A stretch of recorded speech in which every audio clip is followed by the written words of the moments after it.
ምንጊዜም ሚዲያ የዕለቱ ጉዳይ ከመጽሐፍት ገበታ ከአድማጮች መድረክ መስታወት የቅዳሜ ወጎችና የተወልደ እንግዳ መደበኛ ዝግጅቶቻችን ናቸው።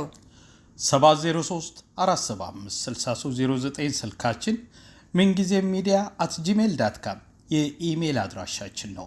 ሰብስክራይብ በማድረግ ቤተሰብ ይሁኑ። ምንጊዜም ኢትዮጵያ። የመጀመሪያውን ሙሉ ድርሰት የጻፍኩት የደም አዝመራ የሚለው ቲያትር እጅግ በጣም ረጅም እስከ 4-5 ሰዓት ድረስ የሚሄድ እና ያንን ሁሉ ጥናት ከጓደኞቼ ጋር አጥንተን ሰርተናል እዚያና የመጀመሪያው ነው። በዚህም አማካይነት ነው ለመጀመሪያው ጊዜ በጋዜጣ ላይ ምናልባት ሁለተኛው ጊዜ ሊል ይችላል። ቀደም ሲል ያኔ በአምቦ ትንሽ ሆኜ ሽልማት ያገኘሁበት ጊዜ እንደዚሁ ደራሲ የሚል ነገር ጋዜጣ ላይ ወጥቶ ነበር። ደራሲ ጸጋዬ የሚል ቃል ያኔ ያየሁት። ስሜንም 13 ተኩል እንደዚህ 13 ዓመት ተኩል ነበርኩኝ። አሁን ደግሞ በዚህ የደም አዝመራ የሚለውን ቲያትር ከትምህርት ቤት ጓደኞቼ ጋር እዚያው ቅጥር ግቢ ውስጥ ባቀረብኩ ጊዜ በኋላ የቀድሞ ማዘጋጃ ቤት አዳራሽ ውስጥ እንዲታይ ሆኖ ይሄን ፍርድ ቤት ሆኖ እዚያ ደግሞ የወላጆችን ቀን ላይ ልክ አምቦ እንደለመድ ነው ለምንድን ነው በቲያትር ማናከብረው ከሚላ ውይይት ተነስቶ እዚህ ላይ ስለደረስን አስታውሳለሁ አቶ አህዱ ሰብሬ የደም አዝመራ ያልኩትን የህይወት መስታወት ብለው ርዕሱን ለውጠው ኤዲቶሪያል እንትን ሳንቀጽ ጻፉበት እና ይህ ነው በይበልጥ ደግሞ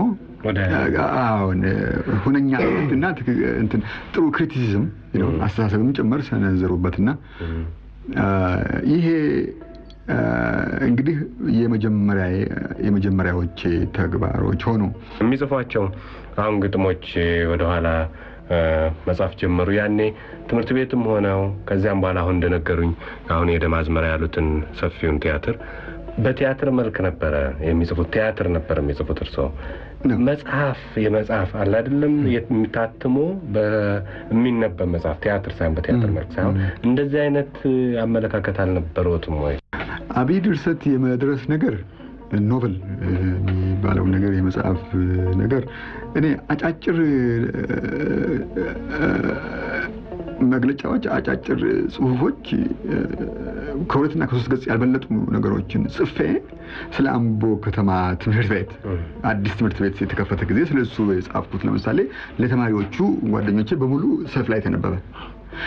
ግን 3 ገጽ ነገር እና የእንዲህ አይነቶቹን አጫጭር ነገሮች እጽፋለሁ። ግን አብይ አጫጭር ታሪኮች በጣም አጭር 2-3 ገጽ ግን ኖብል አብይ ድርሰት እንደዚህ አይነቱን ነገር የመጽሐፍ ዓላማና ሐሳብ አልፎ አልፎ ብልጭ ቢልብኝም ወዲያው ያ ሐሳብ ወደ ቲያትር ይቀየራል ወይንም ደግሞ በግጥም መልክ ተጨምቆ ያልፋል። ግን እቅዱ አለኝ ከሲኒማ ቤቶች አንዳንድ ነገር የሚመልከት መጽሐፍት የማንበብ እና መጽሐፍት የማንበቡ ነገር ደግሞ ንግድ ትምህርት ቤት እያለሁ የላይብሬሪያንሺፕ አጠናሁኝ እና እንዲያውም ላይብሬሪያን ሆኜ ነበር ለትምህርት ቤቱ ተማሪ ሆኜ ጀመርኩት። በኋላ ሳልፍም በከፊል ላይብሬሪያን ከዛ እንዳለለኝ በከፊልም ደግሞ መምህር ሆኜ ነበር እና ያንን ትምህርት በመጀመሪያው አመት ላይ ቅድም ካልኩ አንፃር ደግሞ የእናቴ ልክ ነውና ህግ ማጥናት አለብኝ ብዬ በመጀመሪያው አመት ላይ ህግ በኮረስፖንዳንስ ማርጀምርኩ እና ከኮመርስ ግራጁዌት እንዳደረግኩ ዩኒቨርሲቲ ኮሌጅ በጸሐፊነትና በፐብሊክ ሪሌሽንስ ኦፊሰርነት ተቀጠርኩኝ። እና እዚያ ሳያገለግል ከመምህራኑ የህግ መምህራኑ ከ4 ዓመት ኮረስፖንዳንስ በኋላ ከዚያ ካመጣናበት ዩኒቨርሲቲ ከአሜሪካ ሀገር ብላክስቶን ስኩል ኦፍ ሎ የሚል አለ ከሱ ጋር ኮረስፖንዳንስ ማደርገውን ፈተናውን ኦፊሻሊ እንዲሰጡኝ ያስቻሉኝ ዶክተር ማት ናቸው። ምክንያቱም ጥናቱን ቀደም ብዬ ስለጀመርኩት እኔ መሆን ብዬ ነው የሄድኩት። እንግዲህ በንግድ ትምህርት ቤት ትምህርቴ ላይ ላይብሬሪያንሺፕ እና ህግ በኋላ ፈተናውን እዚህ ዩኒቨርሲቲ ኦፊሻሊ ልቀበል አስቻሉኝ። ተፈተንኩ፣ አለፍኩ። በኋላ ደግሞ ባር ኤግዛሚኔሽን የሚባል አለ። አሜሪካ ሀገር በሚሄድበት ጊዜ እንዳጋጣሚ ሆኖ በሌላ ምክንያት በሄድኩበት ጊዜ ሄጄ ያንንም ነገር ጨረስኩኝ። ስለዚህ በንግድ ትምህርት ቤት ባለሁበት ጊዜ እነኚህ 3 ነገሮች ወደ መጽሐፍት የመሳብ ምክንያቱም ቲያትርን ለማወቅ ስነ ጽሁፍን ለማጠናከር አለመጽሐፍት በስተቀረ እና እንዲህ ነው ብሎ የሚያስተምር ገሌ የሚባል ስላልነበረ ያ ደግሞ የቤተሰቡ ጉዳይ እንዳልኩ ወደ ህግና በአንድ ጊዜ የሚፈጸም ነገር ስለሚመስልንም በልጅነት ጊዜ ህግ መማሩ ፍትህ ያመጣል የሚል ሐሳብ ስለነበረ ያለ ትክክል አይደለም። ይሄ ሐሳብ በእውነቱ ግን የልጅነት ሐሳብ እና ወዲያው ደግሞ እንግዲህ ከ2 ዓመት በኋላ ህጉንም ከተማርኩ ላይብሬሪያንሺፑን ከተማርኩ የኮሜርስንም ዲፕሎማ ካገኘሁ በኋላ 2 ዓመት እንደሰራው በዚያው በመምህራን አማካይነት በቶሎ የቲያትር ትምህርት ላጠና ስኮላርሺፕ ላገኝ አስቻለኝና ወደ እንግሊዝ ሀገር ሄደው በቀጥታ ቲያትር ነው ያጠኑት ማለት ነው። ላይብሬሪያንሺፕ ኮሜርሻል የንግድ ትምህርት ህግ ከዚያ በሁለተኛው ዓመት 2 ዓመት ከሰራው በኋላ ብሪትን ሄድኩኝ ለቲያትር ኤክስፔሪሜንታል ጥናት በቀጥታ መድረክ ላይ ጥናት ለማድረግ የተባበሩት መንግስታት ስኮላርሺፕ መጣ ለአፍሪካ። በኋላ እጣው ለኢትዮጵያ ደረሰ ተባለ። በኋላ ትምህርት ሚኒስቴር ተወዳደሩዋል እና ውድድሩ ውስጥ ገባሁ። ብዙ ነበሩ ተወዳዳሪዎች ነበሩ። በተለይ መምህራን፣ ዲሬክተሮች፣ የትምህርት ቤት ዲሬክተሮች በብዛት ተወዳደሩ ነበር። ግን ያቺ ነገር ጠቀመችኝ። ቀድሞ ሰራት የነበረችዋ የነ ሾህ አክሊል ታይቶ ወጣት እና ያንዳንድ ጋዜጠኞች አስተሳሰቦች አልፎ የሚሰነዝሯቸው እነኚህ ሁሉ ተደመሩና የመታወቅም መጀመሪያ ሆነና ስሜና ቲያትር መተሳሰር ጀመሩ።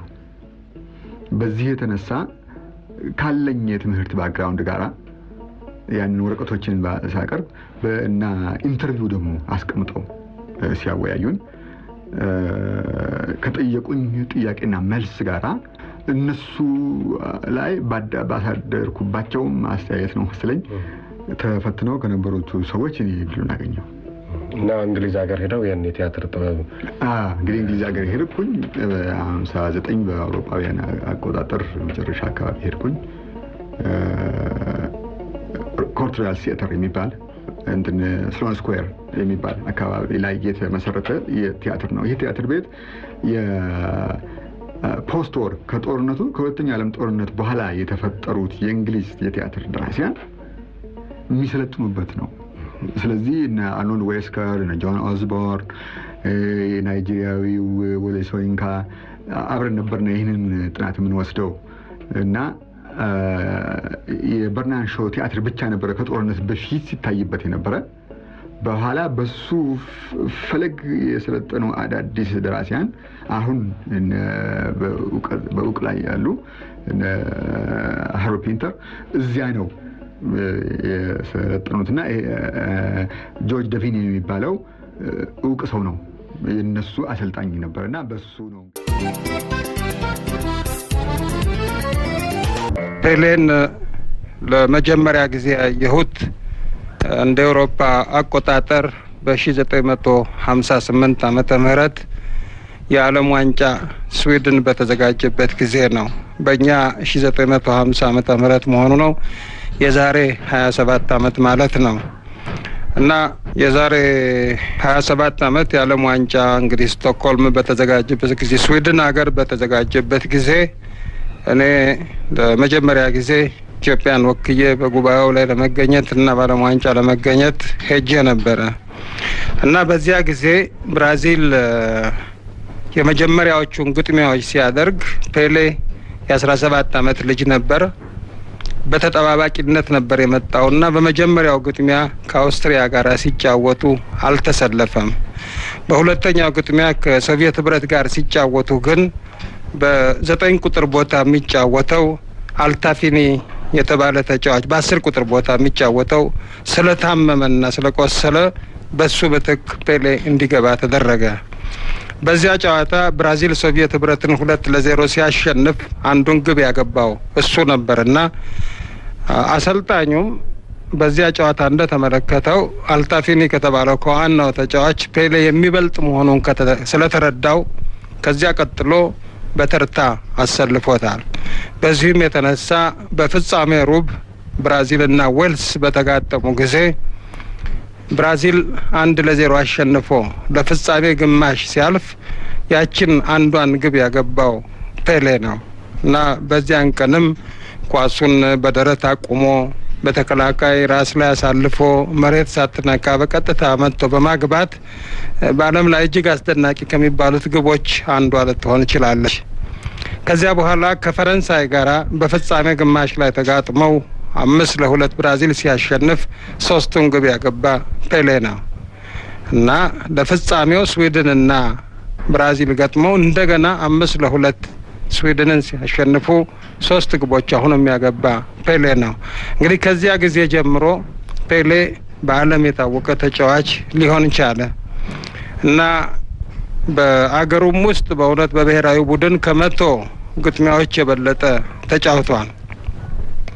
እንደምታውቁትም ከ1000 በላይ እስከ 1200 ግቦች ያህል በአገርም ሆነ በኢንተርናሽናል ውድድሮች አግብቷል እና ከሌሎቹ ተጫዋቾች የተለየ ያደርገዋል ስለተባለው ሁላችንም እንደምንገምተው እና በተለይም የፉትቦል ክሪቲክስ የሆኑ በጣም የታወቁ ጋዜጠኞች እንግሊዞችም ሆኑ ሌሎች ፔሌን በዓለም እስከ ዛሬ ድረስ ከታዩ ተጫዋቾች የላቀ አድርገው ይገምቱታል። ይኸውም ተፈጥሮ በጣም የተደላደለ ቁመቱ 1 ሜትር ከ70 ክብደቱም ወደ 68 ኪሎና ፍርጥም ብሎ የተፈጠረ እንደ ረጅም ተጫዋቾች ቀሰስተኛ ያልሆነ እንደ አጭር ተጫዋቾችም ደካማ ያልሆነ በጣም በራስ ለመጫወት ከማንም የበለጠ መዝለል የሚችል በግራና በቀኝ ኳስ መምታትና ግብ ማግባት የሚችል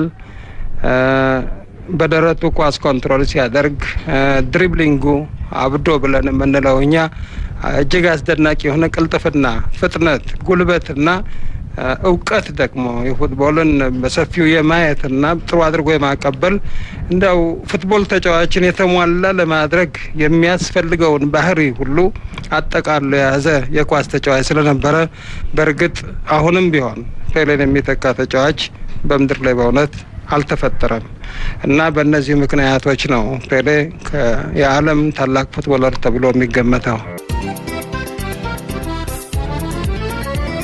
ወደ ስዕል ዓለም እንዴት እንደመጣሁና በትምህርትም ረገድ ምን ያህል ይሄንን የኔን መስክ ትምህርት ለማዳበር እንደሞከርኩ ባጭሩ ለመግለጽ እሞክራለሁ። ከተማሪ ቤት ጀምሮ የመጀመሪያ ትምህርት ቤቴ መድኃኔዓለም ተማሪ ቤት፣ ከዛ በፊት ባላባት ተማሪ ቤት የሚባለው ነው። ከዛ ጊዜ ጀምሮ ሁልጊዜ በመማረው ትምህርትም ሆነ በአካባቢ በማያቸው ነገሮች ሁሉ አይኔ ቆንጆ ነገርን ማየት ይወድ ነበር።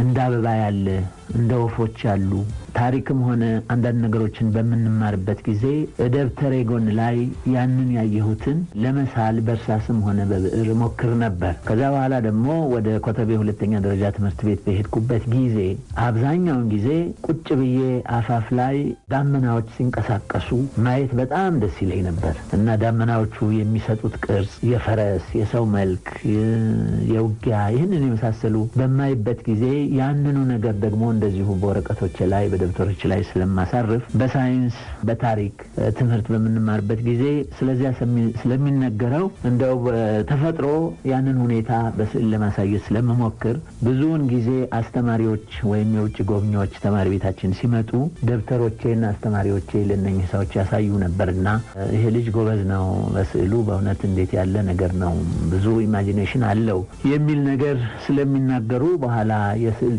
አስተማሪ አንድ ሚስ ፕሌን የምትባል እንግሊዝ ነበረች። እሷም በተለይ ትረዳይ ነበር እና በመጨረሻ እንደው አንድ ሰዓሊ የሚኖርበት የሚሰራበት እንዴት ነው በማለት ባነጋገርኳት ጊዜ እንጦጦ ማርያም አንድ ሰዓሊ ነበሩ።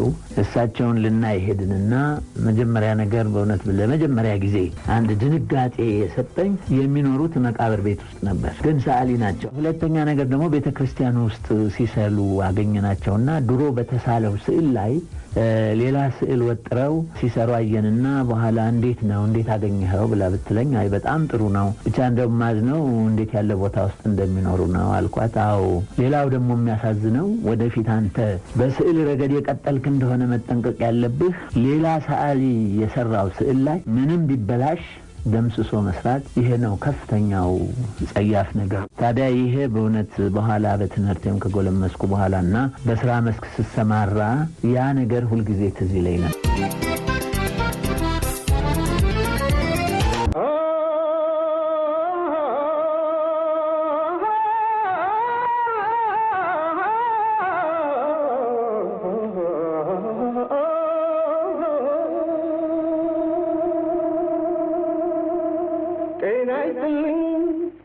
እንደምናችሁ እንኳን ለእሑዱ ደረሳችሁ። ጤና ይስጥልኝ እንደምናችሁ እንኳን ለእሑዱ ደረሳችሁ። ጤና ይስጥልኝ እንደምናችሁ እንኳን ለእሑዱ ደረሳችሁ።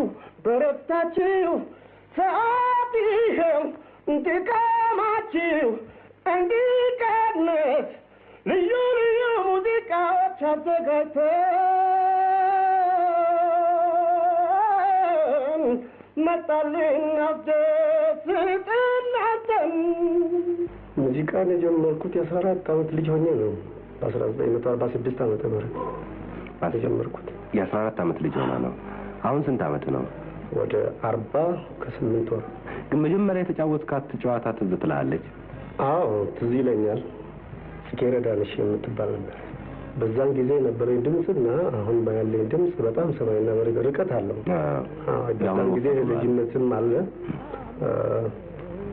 በጣም ቅጥነት ነበረው ድምፁ።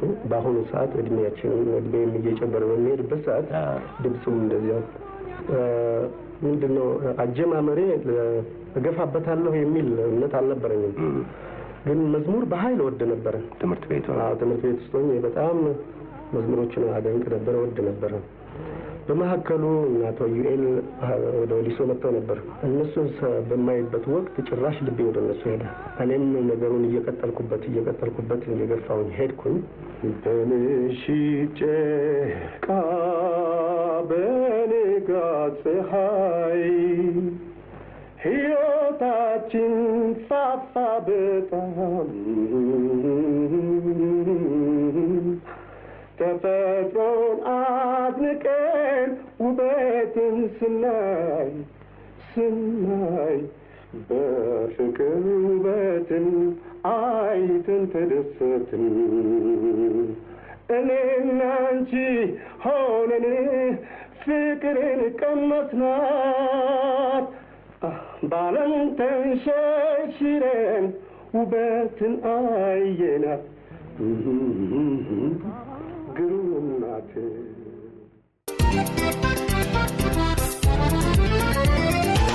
ምንጊዜም ሚዲያ የዕለቱ ጉዳይ ከመጽሐፍት ገበታ ከአድማጮች መድረክ መስታወት የቅዳሜ ወጎችና የተወልደ እንግዳ መደበኛ ዝግጅቶቻችን ናቸው። 703 475 6309 ስልካችን፣ ምንጊዜም ሚዲያ @gmail.com የኢሜል አድራሻችን ነው። ሰብስክራይብ በማድረግ ቤተሰብ ይሁኑ። ምንጊዜም ኢትዮጵያ